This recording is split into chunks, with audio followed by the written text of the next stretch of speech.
Hi submarine friends. Bunch of things going on here with the diesel electric submarine I'm building.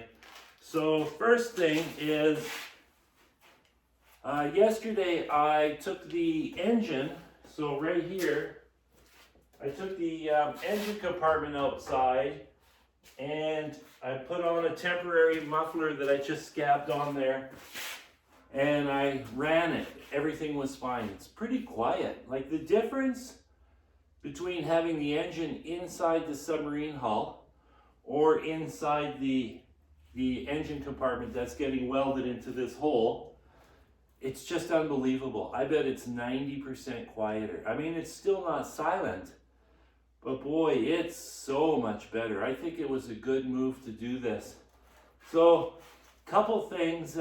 One that I noticed, I put a heat gun on everything while it was running, and the engine stays remarkably cool. In fact, it was hard to get to the point where it opened the thermostat, which is kind of weird. But anyways, I got a fuel problem.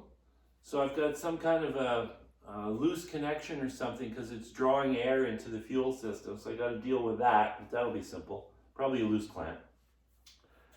Cooling system seems to be working fine. The cooling of the exhaust manifold and exhaust pipe, incredible. Works fantastic. So what I did is I put a couple of fittings on so I could just connect my garden hose to it, and I just let the water trickle through.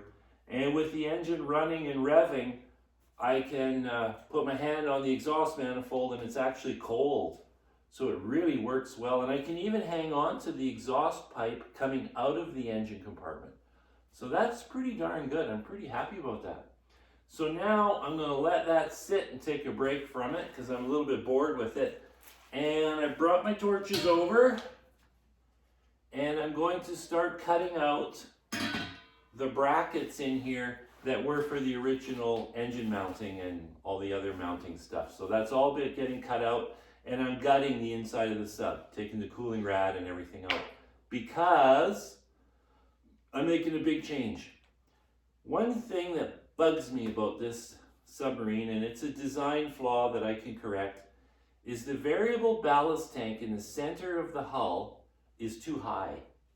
So when I'm sitting in there like this, and I'm sitting in the conning tower, I can't just lean forward. I hit my head on the base of the conning tower because it's too tall.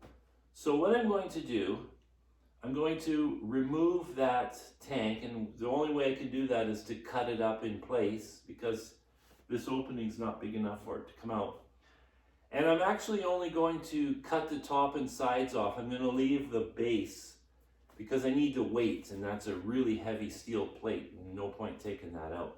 So I'm going to replace it with this ballast bag. So I bought this.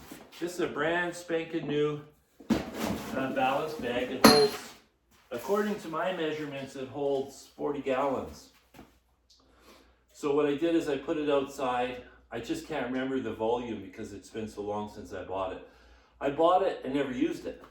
So I'm going to put that in, and it's only going to be 12 inches tall instead of 18 inches tall. That's fantastic. That'll give me the clearance that I want, and I think it'll just be nicer. Also, humidity is a concern. So I have to have a dehumidifier system in here, and by having that ballast tank, it has to vent into the atmosphere in the sub or it won't fill. The air has to get out. And then water is going to sit in there and it's vented. So that doesn't help with the humidity level. But the ballast bag, that just collapses. So there doesn't need to be vented at all. Plus, it'll never rust out. Like this tank here eventually will rust out. So I'm really liking this idea, and I don't remember it being very expensive. And so I did another calculation. Well, I didn't. ChatGPT did. If this ballast bag was to rupture, there would be 2.5 inches of water in the bottom of the submarine. No big deal. You just turn on the bilge pump, pump it out. So it's not dangerous in any way. If the bag failed and all the of water leaked out. It's not dangerous. It's not a problem. I can still surface. It's no big deal. I surface with that full of water anyways. So it's just a matter of cleaning up the mess. So turning on the bilge pump and then drying it all out.